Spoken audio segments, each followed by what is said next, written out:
Good morning, Lakeside. It's so good to see y'all this morning. Let's stand and worship together.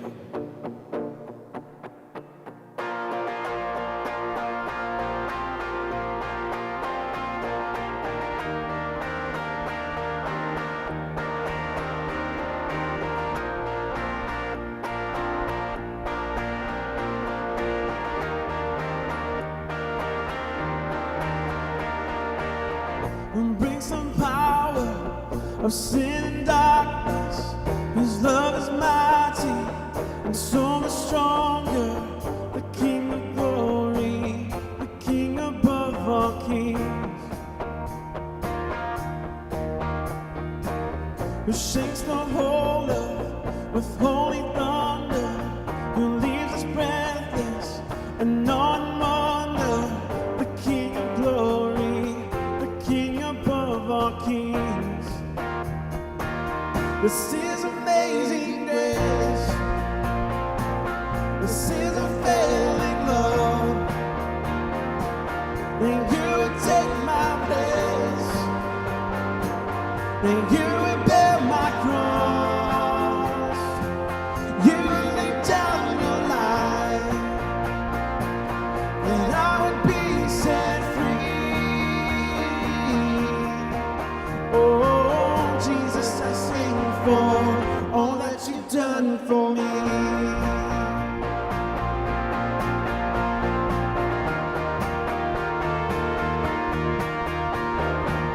And brings our chaos back into order, who makes the orphan a son and daughter.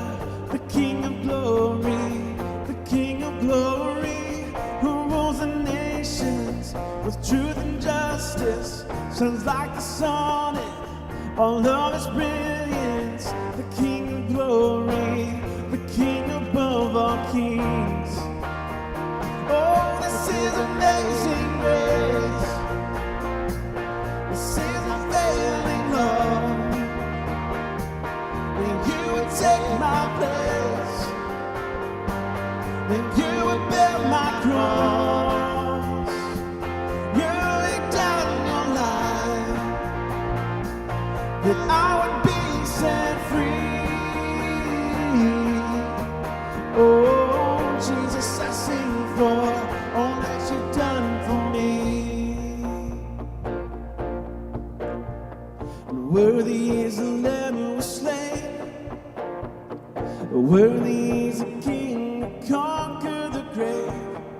Worthy is the Lamb who was slain. Worthy is the King who conquered the grave. Worthy is the Lamb who was slain. Worthy is the King who conquered the grave. Worthy is the Lamb who was slain. Worthy, worthy, worthy. Oh, this is amazing grace. This is a failing love. And you would take my place, and you would bear my cross. You laid down your life, that I would be set free. Oh, Jesus, I sing for all that you've done for me. All that you've done.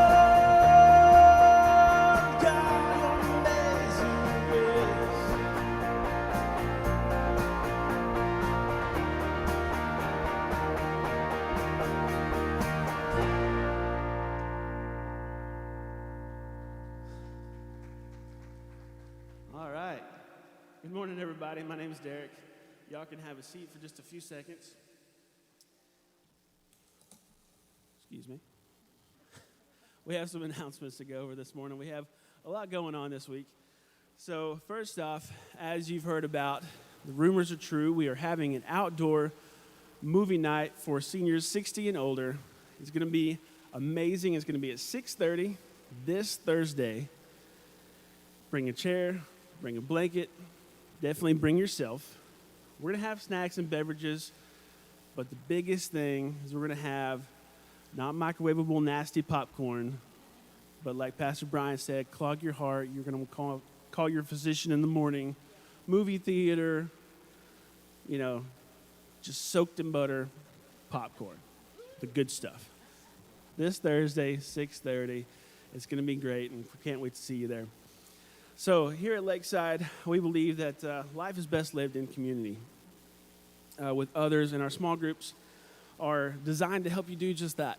So we have that kicking up. Our next season of small groups is starting next Sunday, and it's going to go all the way through November 21st.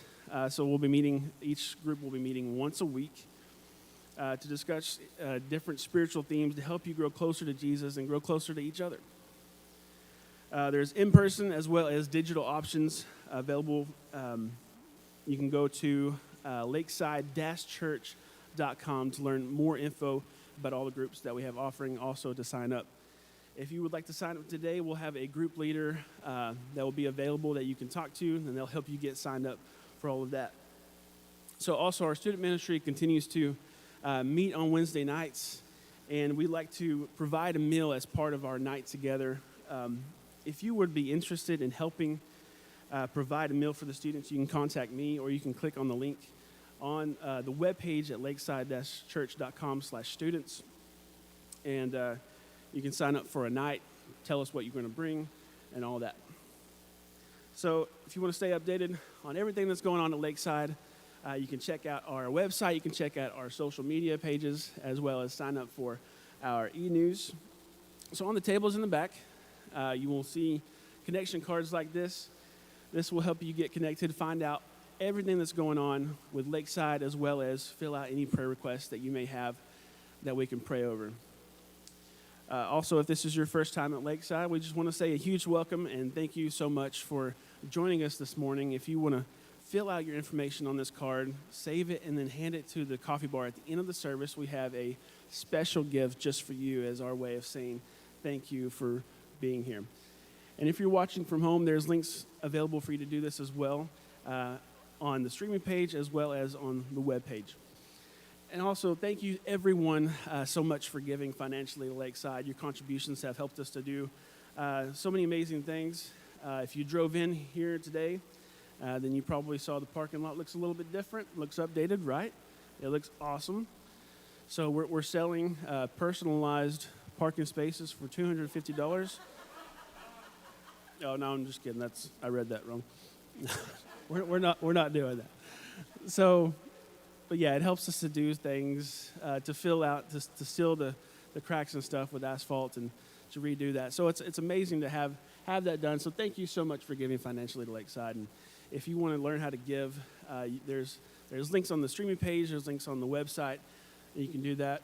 And you can also mail a check into the church as well. Thank you again so much for joining us. Let's stand and worship with a few more songs.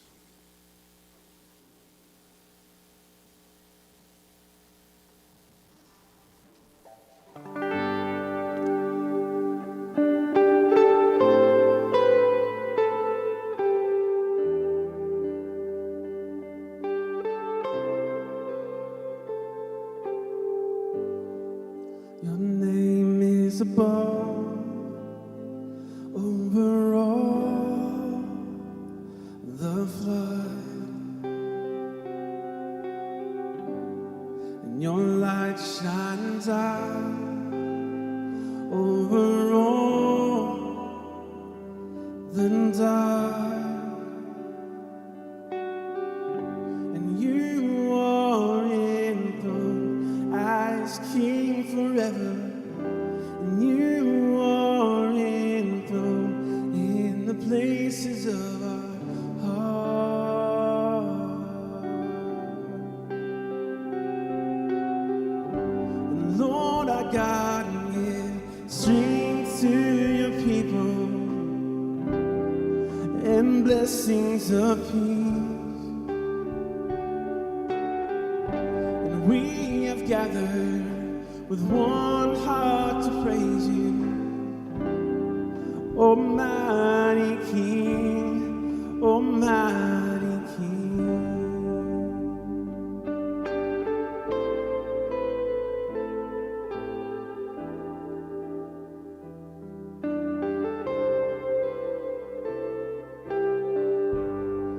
Your love covers all, over all our doubts. Your grace comes through where we fall apart. And you are enthroned as King forever. You are enthroned in the places of our heart.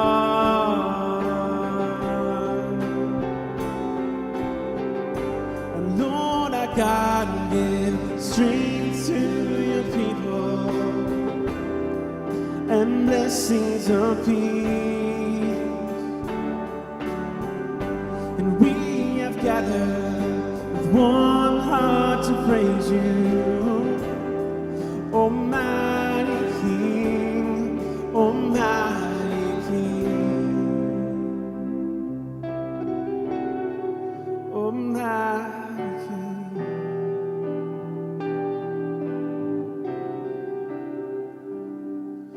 The power and glory, majesty is in your name. You are holy, we cry holy, and all creation shouts Yahweh. Power and glory, majesty is in your name. You are holy, and we cry holy. All creation shouts Yahweh.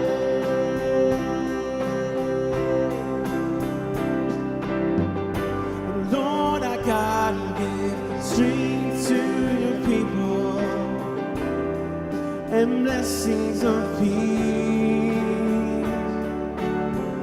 And we have gathered with one heart to praise you, Almighty King, Almighty King. And Lord, our God, give strength to your people and blessings of peace.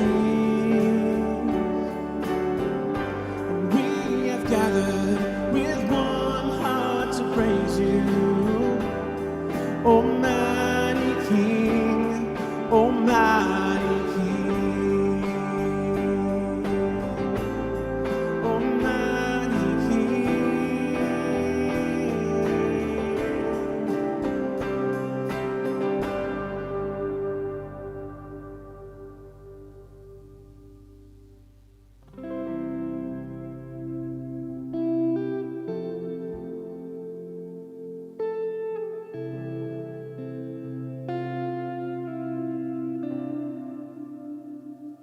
See it there, the great I am, a crown of thorns upon his head, the Father's heart displayed for us. Oh God, we thank you for the cross.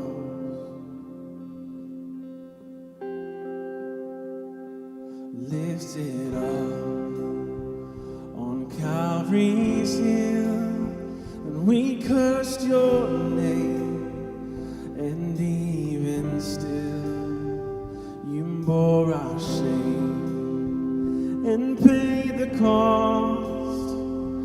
Oh God, we thank you for the cross.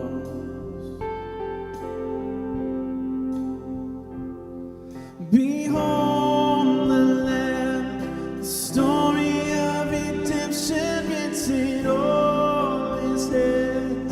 Jesus, you will reign forevermore. The victory is yours. We sing.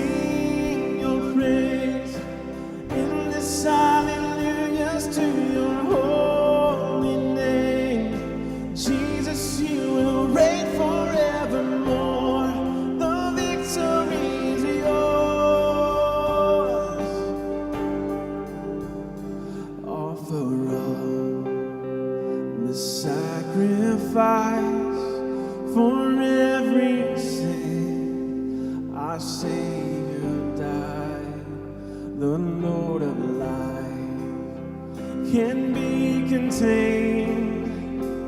Our God has risen from the grave. Oh, our God has risen from the grave. Behold the Lamb, the story of redemption written on His hands. Jesus, you will reign forevermore. The victory is yours. We sing your praise, endless hallelujahs to your holy name. Jesus, you will reign forevermore. The victory is yours. When the age of death is done, we'll see your face, bright as the sun. We'll bow before the King of Kings. Oh God, forever we will sing.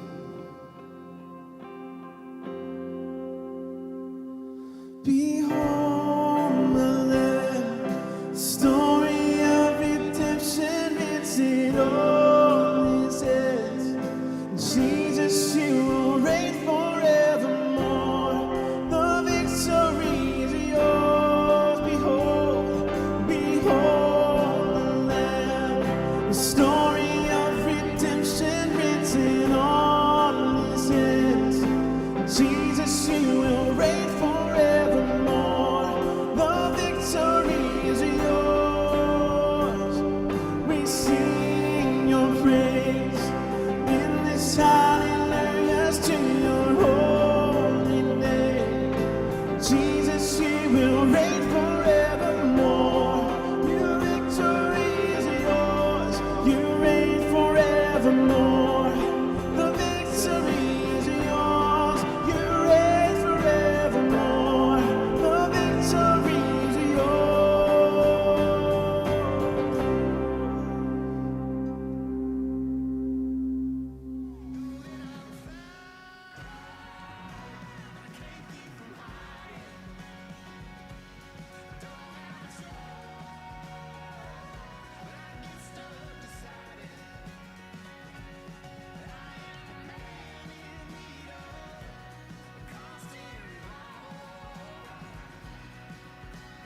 Jesus, come quickly, I need you for my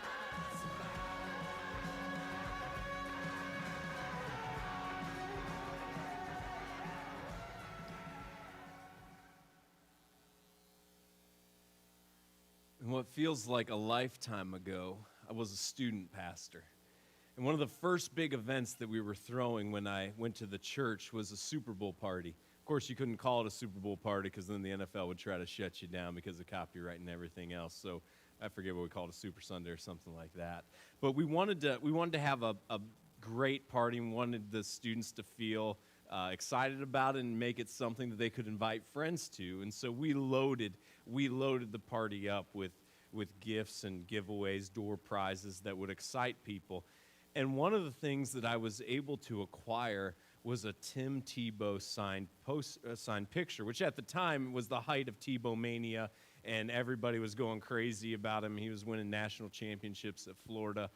So it was a really, really big deal, and I got this autographed photo that we were going to give away as the grand prize. And as I was getting all the prizes together and getting them ready a couple days before the big Super Bowl party, I was looking over the photo again, and I realized it wasn't actually signed.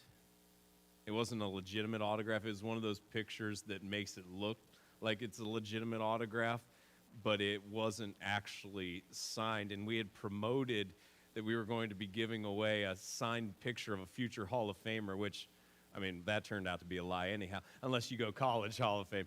But we were like we were building this picture up like a really big giveaway, only for me a couple days before the party to realize it wasn't authentic. It wasn't legitimate. And this was in Mississippi. There weren't exactly a number of sporting goods stores that you could go to and find authentically signed merchandise just days before a Super Bowl. I didn't know what I was going to do, because what I thought was the real deal wasn't.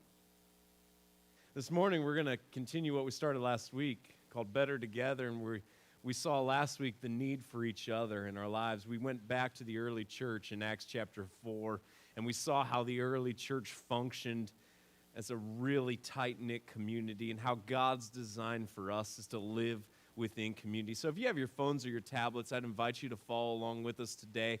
We're going to be pulling apart some verses in Romans chapter 12. You can join us in the events feature under the Bible app. Once you open it up, just go to the events tab and either enable your locations, or you can type in zip code 54201. You can follow along with us there. You can make notes and revisit things throughout the week. It's a great app, a great resource. Highly recommend you to utilize that. But join us, if you would, please, as we dive in this morning in Romans 12:9, where we read this verse: "Let love be genuine. Abhor what is evil. Hold fast to what is good." Let love be genuine. So the first thing we see is there's fake love. There's fake love. Realize that not everybody who proclaims to love you actually does. And this is really hard, and this is really difficult. Because when we think people love us, we let our guard down, and we let them in. And we allow ourselves to become vulnerable.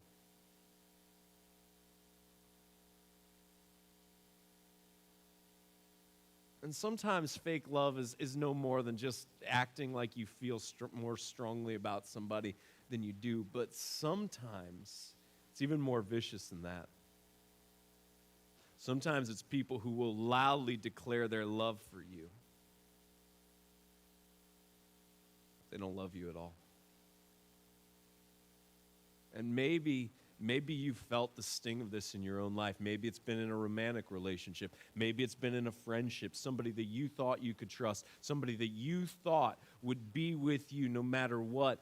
Only for you to discover in the end that that person didn't have your best interest in mind. And not only that, but they did you wrong in a really big way. And it hurts so much because you allowed them in and you gave them your trust. See, there's this idea that if you just say that you love, and this is why it's so dangerous to want to be loved by everybody, because there's no possible way for you to be loved by everyone. There's no possible way. Not everyone is going to love you. And if you make that your standard and you make that your goal, for you to be loved and accepted by everyone, you're setting yourself up for failure. Because some people are going to hate you for no good reason at all. Some people are going to hate you because they're miserable people.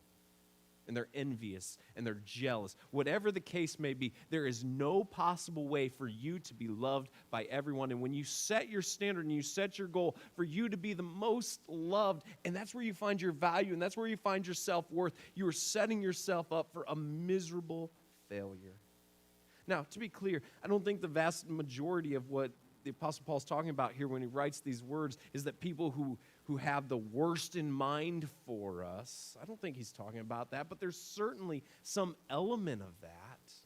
I think much more what he's talking about is this idea that we so flippantly choose to just say that we love people. But he's saying, make sure that you really mean it. Make sure that it's something that actually penetrates how you live. Don't just throw it around, but make sure it's something that you actually mean. Don't be quick to say it with your words, but be quick to model it with your actions. Let love be genuine. Not everyone who declares their love for you actually loves you. And he says, hate what's evil. Hate what's evil. and hold fast.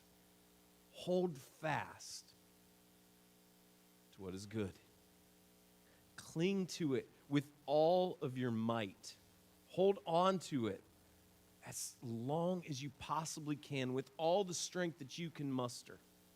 When I was a kid, my parents took us to the beach. And one of the stops at the beach was we went to a kite shop. And I got a brand new kite. And it was exciting.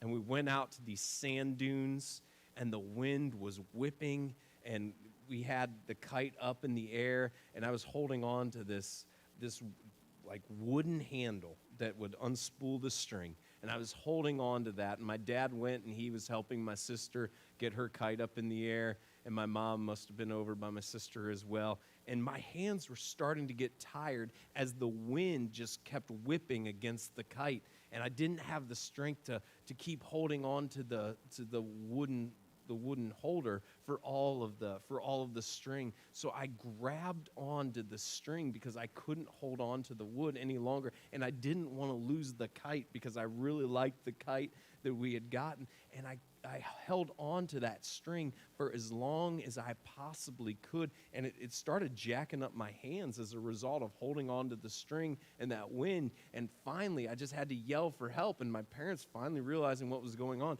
ran over, and they finally picked up the wooden holder. But I held on to that string even when it was hard, even when it hurt, because I liked the kite so much. He says, hate what's evil and cling to what's good. And there are going to be times that clinging to what's good takes all of the strength that you can muster. There are going to be times where it hurts to cling to what's good, and it would be easier just to let it go. But he says, don't you do it. Don't you do it.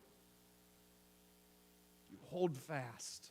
You hold fast to what's right. You hold fast to what's good. Even in a world where nobody else, it seems, is holding on to what's right, you don't become jaded. You don't throw in the towel. You hold on to it with all of your might as long as you possibly can. Don't let go. Don't let go. Love one another with brotherly affection. Outdo one another in showing honor. Love one another with brotherly affection. Outdo one another in showing honor. I love this picture. Love one another with brotherly affection. Out of all of the examples that he could have used, he chooses that of brothers. I never had the privilege of growing up with a brother. I just have one older sister. She would always beat me up. As soon as I could beat her up, we were no longer allowed to fight. It has scarred me to this day, all right? Some of you may wonder why I am the way I am. That's one of the reasons right there. She could just destroy me. I mean, it just destroyed me. My parents would always say, Heather, one day he's going to be able to take you. You better be careful. And then as soon as I could, they're like, you can't fight your sister. You don't hit women. I'm like, what? Like, where is this? Like, it was just a double standard. But I now have two boys. And they love each other. But they're brothers. And sometimes the best way that they express that love is tackling each other and yelling at each other and fighting. And I let it happen. I mean, not to a point where it's dangerous, but I let it happen because understand that brothers, one of the things that brothers are going to do is they're going to fight.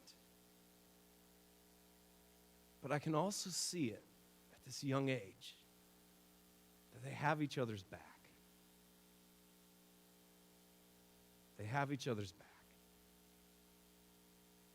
And they get on each other's nerves more than anybody else in the world. And there are times they don't want to be around each other. There are times that they want to, and it comes to blows. There's all those times where they're like, oh, I can't stand you. But they love each other, and they're figuring that out. And when push comes to shove, they have each other's back. It's not always easy,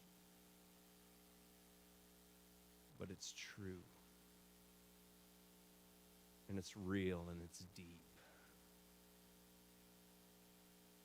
It's not always easy to live in love.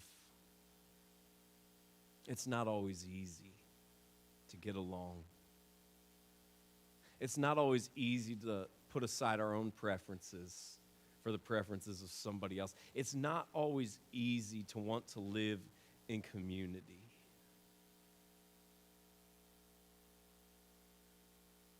And the idea is that it doesn't have to be fake.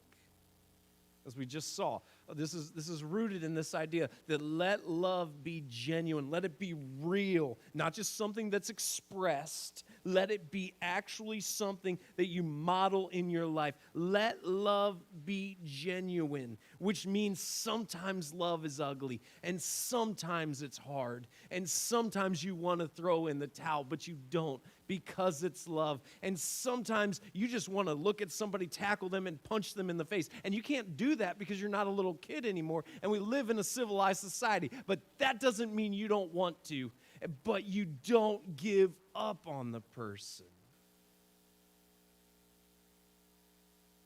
Because when push comes to shove,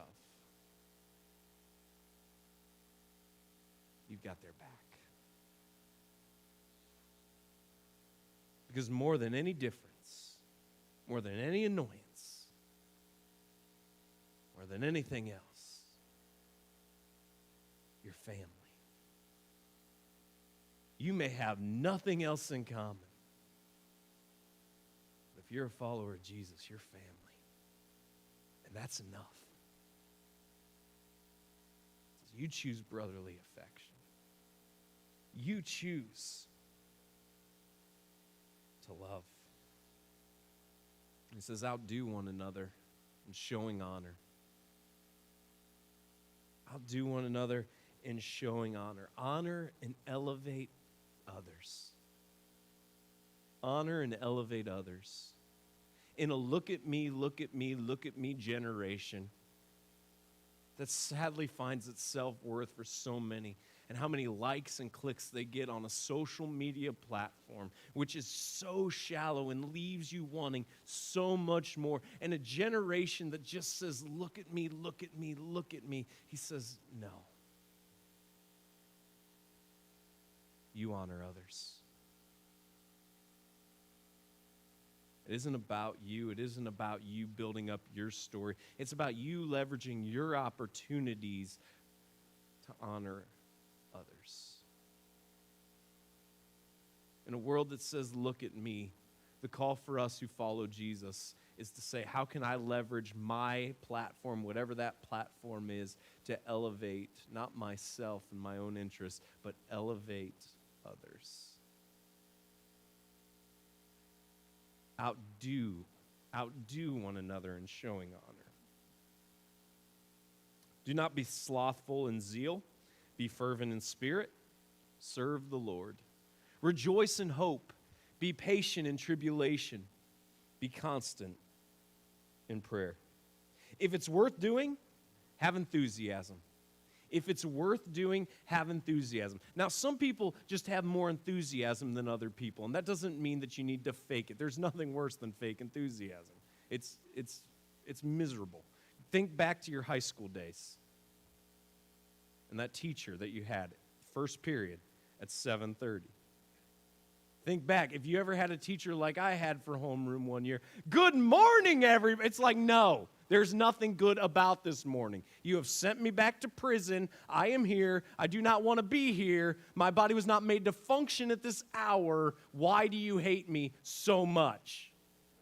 If you've ever been around false enthusiasm, you know it's just, it's grating and it's just so annoying. It's not saying that you have to be that. You don't have to throw yourself out there in some fake way that's over the top. It's not a call for that. But what he's saying is, if it's worth doing, have enthusiasm about it. And whatever that looks like for you is great. Some of you aren't very expressive, and that's all right. You don't have to run around acting like you're the biggest extrovert in the world. But it does mean that whatever you do with enthusiasm, do with joy, do with excitement. For some of you, it's going to be like, woo! And that's as much as anybody's ever going to get, and that's fine. That's how God's made you. That's great. Like, woo means you're having the best day of your life. Others of you are going to be like, woohoo! On the worst day of your life. Everybody's going to be like, okay. All right, I don't know what they have, but maybe I'll have a little helping of it. Not all of it, but a little helping of it, right? Because all that, that's just too much. But a little, but he's saying if it's worth doing, and serving Jesus is worth doing, if it's worth doing, have enthusiasm.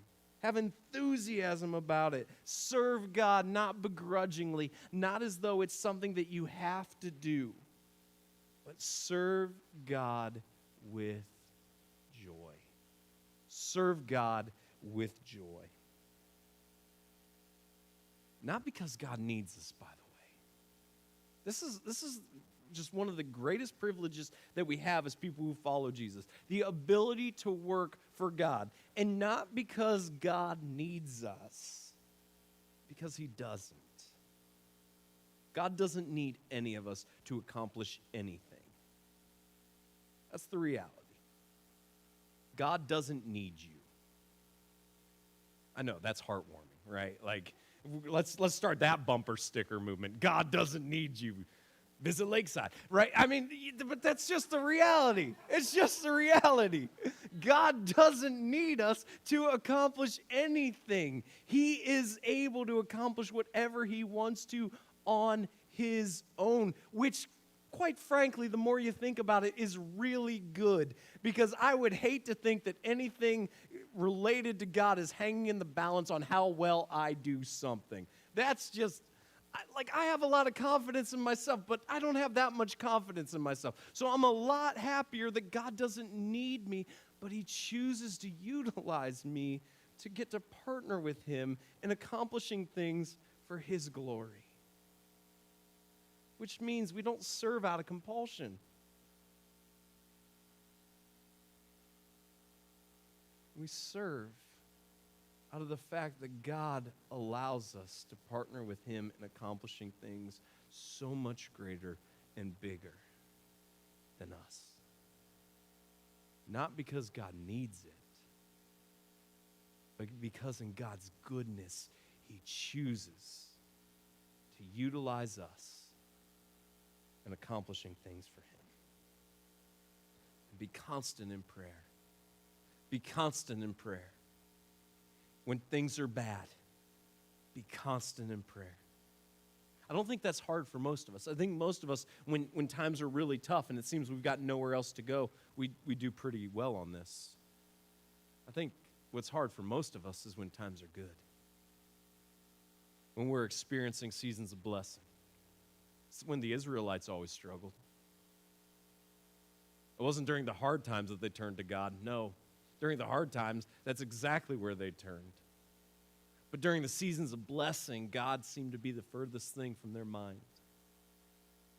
So being constant in prayer means, yes, in the hard times, we desperately cry out to God. But it also means, yes, in the good times, we desperately cry out to God. And we don't allow our circumstances to dictate the frequency in which we communicate with God. Contribute to the needs of the saints and seek to show hospitality. Contribute to the needs of the saints and seek to show hospitality. We talked a lot about generosity last week. And just, again, the reminder is this. If you are a follower of Jesus, generosity needs to be in your DNA. If you are a follower of Jesus, generosity needs to be in your DNA. It's an outpouring, and it's a response to the goodness of God and what he has given us. Bless those who persecute you. Bless and do not curse them. Not everyone's going to love you, so do good to those who treat you poorly. Bless those who persecute you. And this can be incredibly challenging, obviously. But just remember, oftentimes, how people treat you isn't indicative of you. Oftentimes, how people treat you is not indicative of you. It's indicative of them, how they live their lives, what's going on in their story, what's happening with them. As followers of Jesus, we have a choice when people treat us poorly, because they will. That choice is we can lash out. We can respond. Or we can choose to bless those who persecute us. Bless and do not curse. Can I tell you the problem with this? At least for people wired like me. It's a lot more fun to curse than bless somebody who's persecuted me.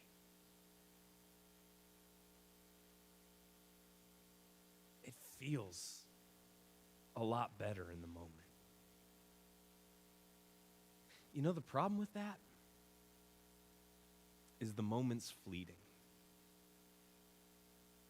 And while it may feel better in the moment passes.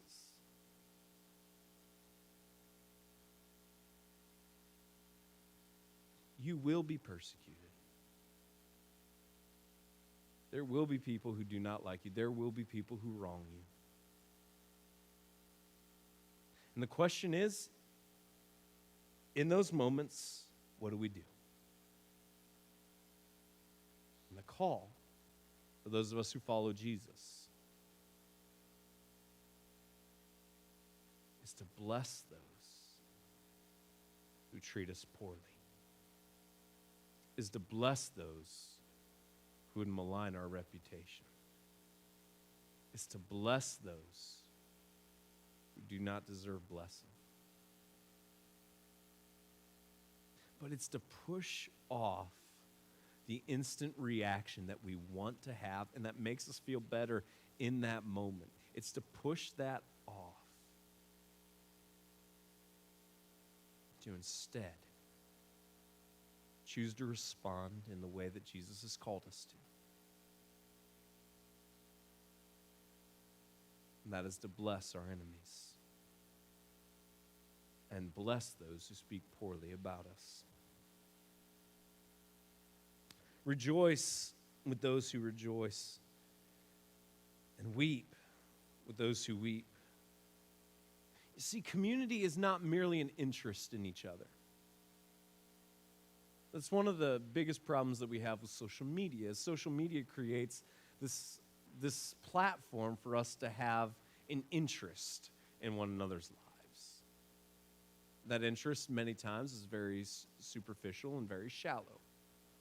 Because we take the best 3% of our life and we throw it out there and make people think that's all of our life, hiding the other 97%.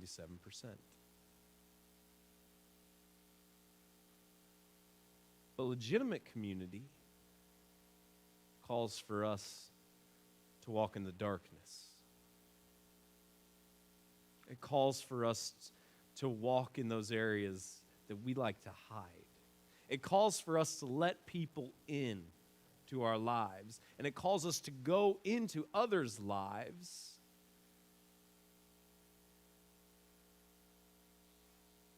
to be there. And not just at an interest level. Not just to be aware of what's going on, but to be so intrinsically connected that when you rejoice, I am authentically happy for you. And when you weep, I am right there beside you, with my arm around you. And I can't promise that the tears are going to come because, I don't know, there's just a defect. I mean, sometimes I look over and pretty much we watch a movie trailer and Brooke will have tears in the corners of her eyes. And I'm like, it was 2.5 minutes. You know it. Like, what's going on? And she's like, it's sad. And I'm like, it wasn't your dog. What's sad about it? That's just how I'm wired. So I can't promise that the tears are going to come, but I'm going to have my arm around you. Rejoice with those who rejoice, weep with those who weep is a call for us to move beyond the superficial and a call for us to be invested and engaged to the point what you feel I feel because I love you so much.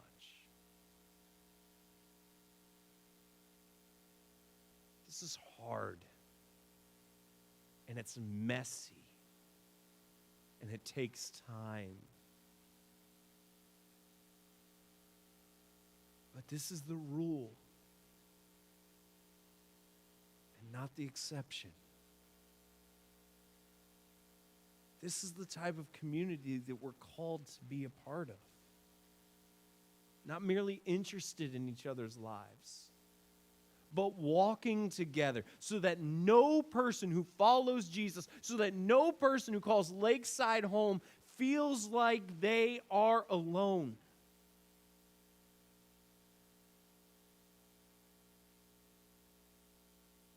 There are people, not just in your circle, but in your corner,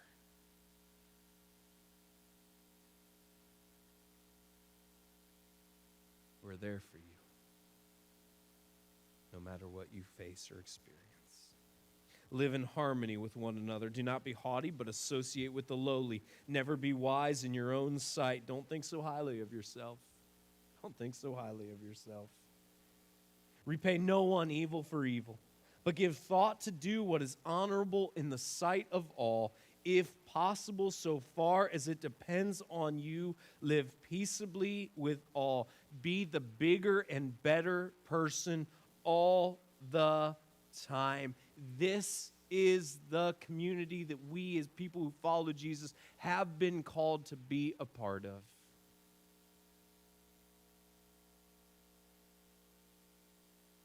It was Sunday of the Super Bowl. I didn't have the grand prize. I mean, I had the grand prize, but then the question is, do we just give away the photo and act like it's an authentic audit? What do we do? We couldn't find a replacement.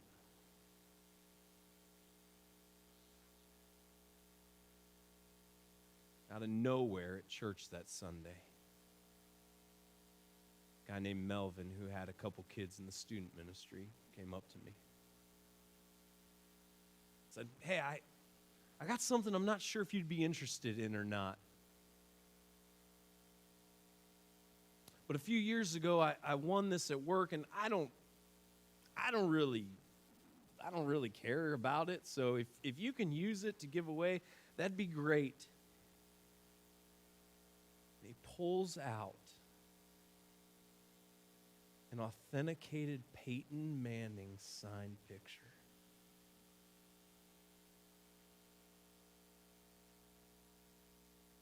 You want this to give away? I'm not a hugger, and I wanted to hug that man.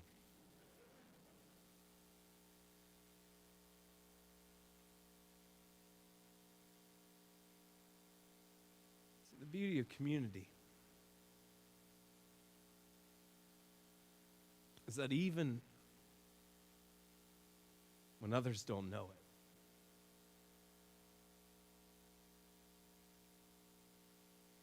even when others have no clue what you're experiencing or what you're going through,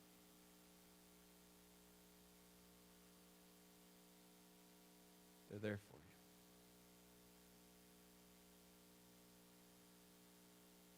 They're there for you even when others have no idea that you're hanging on by a thread, or you're faking it until you make it, or just how chaotic life is.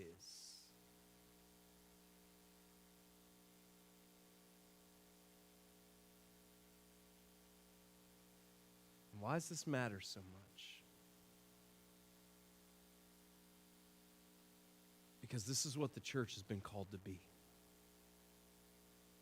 It's been called to be a community that is unified in our faith in Jesus and works together so that each of us becomes more like him. The question is, Are you willing to live a life where you invest in others and allow others to invest in you? Because that's the life that God has called us to. And that's the life that we all need, whether we realize it or not. And if we don't now, there will come a time or a circumstance where that becomes crystal clear. God, I pray that we would be people who live lives that are deeply invested in one another. I pray that no person who follows you and no person who calls Lakeside home would feel isolated or alone.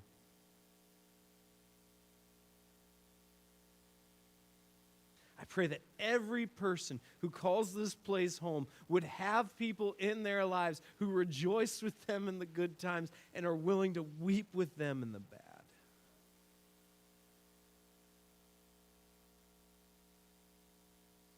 That we would be a place where love is genuine. And out of everything in the world that could divide us,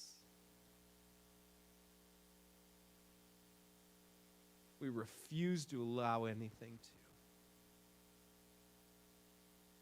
Because at our core, we're family. And that is greater than anything that we disagree about.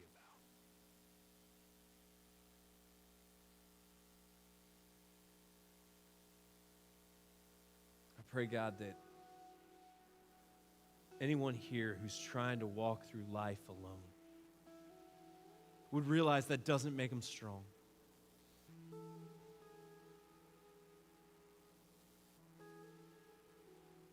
That you don't sacrifice your individuality when you become part of a collective that's bigger than just you.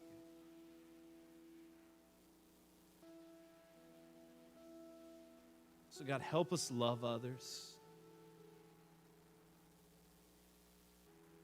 deeply.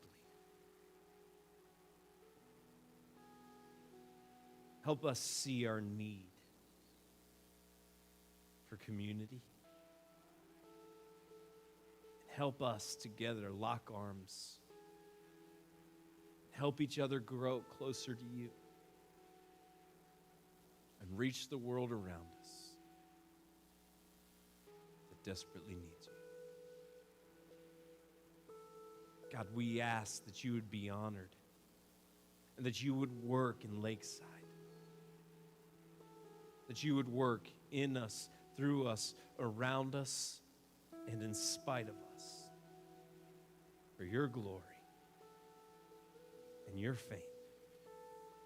In your Son, Jesus' name we pray. Amen.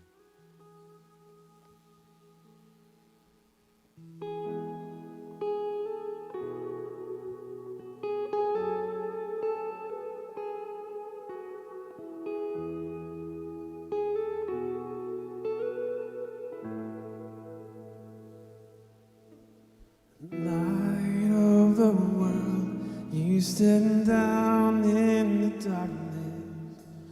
Open my eyes, let me see beauty that made us harder to you. Hope of a life spent with you.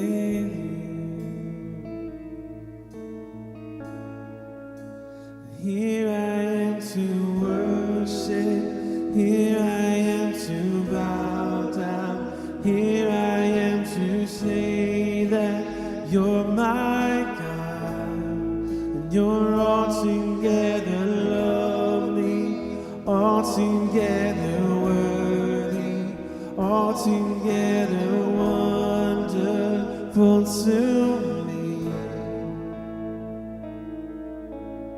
King of all days, oh so highly exalted, glorious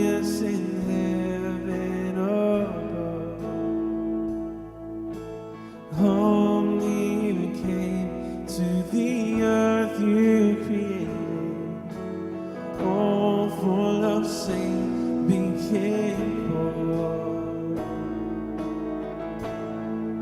So here I am to worship, here I am to bow down, here I am to say that you're my God, and you're altogether lovely, altogether worthy, altogether wonderful to me. And I'll never know how much it costs to see my sin upon that cross. And I'll never know how much it costs to see my sin upon that cross. And I'll never know how much it costs to see my sin upon that cross. No, I'll never know how much it costs to see my sin upon that cross. So here I am to worship, here I am to bow down, here I am to say that you're my God, and you're altogether lovely, altogether worthy, altogether wonderful to me. Oh, so here I am to worship, here I am to bow down, here I am to say that you're my God, and you're altogether lovely, altogether worthy, altogether wonderful to me.